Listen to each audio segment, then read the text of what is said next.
Hi, and welcome to another edition of Your Health with Dr. Christy. My name is Dr. Christy Reisinger, and today we're going to talk about the exciting news that the FDA just approved tirzepatide for the use in patients with obesity and moderate to severe obstructive sleep apnea. The reason why this is so significant is twofold, really. Number one, it gives obesity doctors like myself another option to use a GLP-1 medication like tirzepatide, also known as Zepbound or Mounjaro, to use in patients that don't have type 2 diabetes, because the patients in this study didn't have type 2 diabetes. And secondly, this offers another option, a pharmaceutical option for the treatment of obstructive sleep apnea.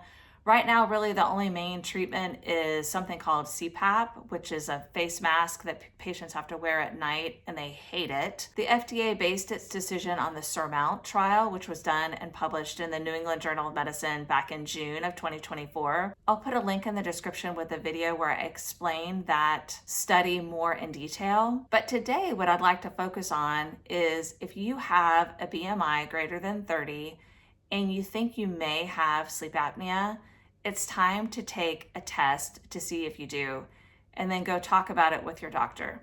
So the test that I want you to take at home is something called Stop Bang. And I really like this test from the University of Toronto that you can do online.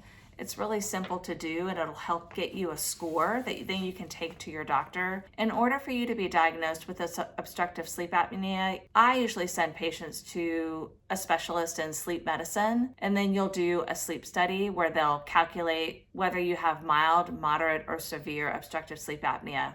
Like I said, tirzepatide right now is just approved for patients that have moderate to severe obstructive sleep apnea and a BMI greater than 30. So at the end of the day, tirzepatide may be an option for you if you have a BMI greater than 30 and if you have obstructive sleep apnea. So if you're not sure, use the Stop Bang questionnaire, take it to your primary care provider, and they'll take it from there. Most likely you'll need a formal sleep study that's done by a sleep medicine physician.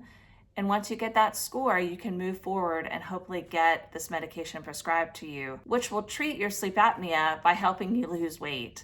So in the study, patients lost about 20% of their total body weight with the use of tirzepatide, which is great data. I hope that's helpful. Thanks for joining me.